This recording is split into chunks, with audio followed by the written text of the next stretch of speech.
Sa una, parang may intimidate kasi parang ang mahal-mahal ang price nila. Tapos, madami na rin yung serving nila.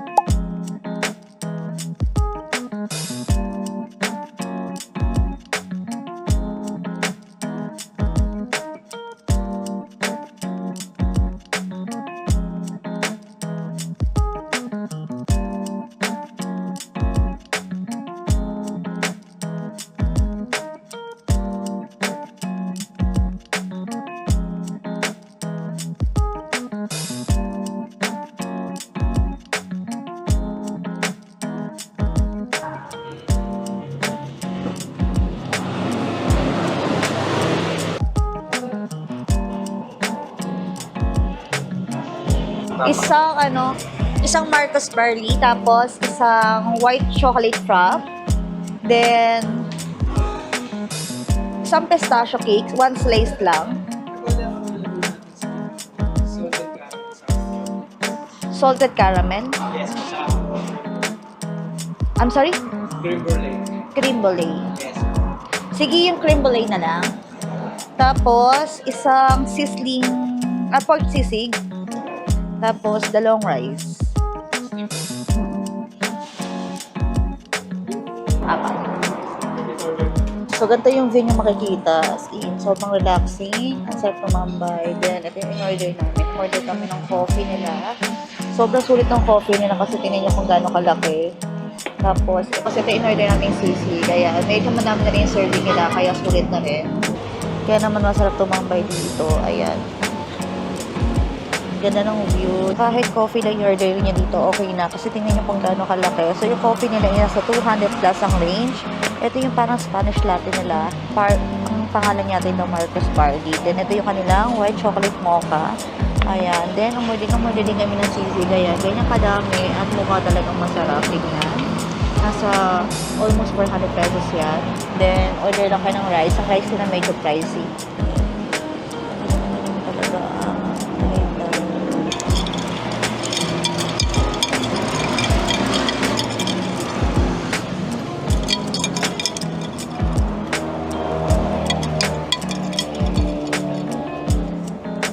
Yung kape nila nating special.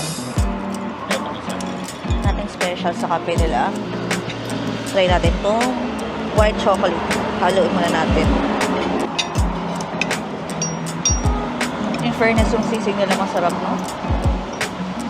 Yan po yung gamit nila. Malaman. Hindi siya yung katulad ng typical na parang laging batok. Sulit na. Marami na rin. Para sa presyo. Good for sharing yun eh. Siguro kaya namang dalawa hanggang tatlo.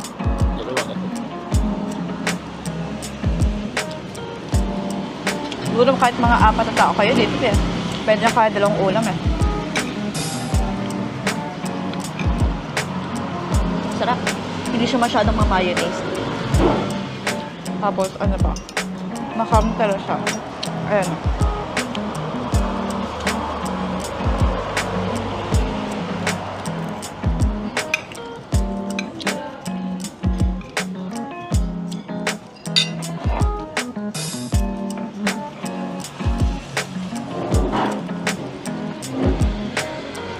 Ayan o, ang sarap nila. Ganda ng karne nila. Kasi, hindi siya mataba. Hindi siya bato. Kundi parang yempo ata ginamit nila. Tapos, ang maganda sa nila, hindi siya sisig sibuyas. Hindi siya sisig sili. Mas madami yung karne niya kaysa sa mas madami yung karne niya kaysa sa sibuyas at sili. Sulit na rin para sa pricing.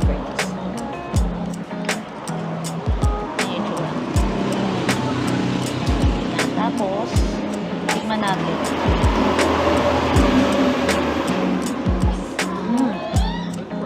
Nagmimel siya sa mouth mo. Tapos, ito, yung marinela. Maringan. Ang sarap kasi hindi pa mesa. Kasi ito naman yung pinaka-yema nila. Sarap. Kasi hindi siya gaano katamis. Ang perfect sa mga hindi may hilig sa mga sweet. Fairness dito ha. Sobrang sulit na kanilang mga pagkain.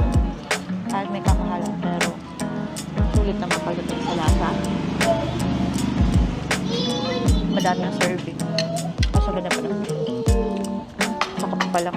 Ano yung kape? 200 plus lang itong kape to, pero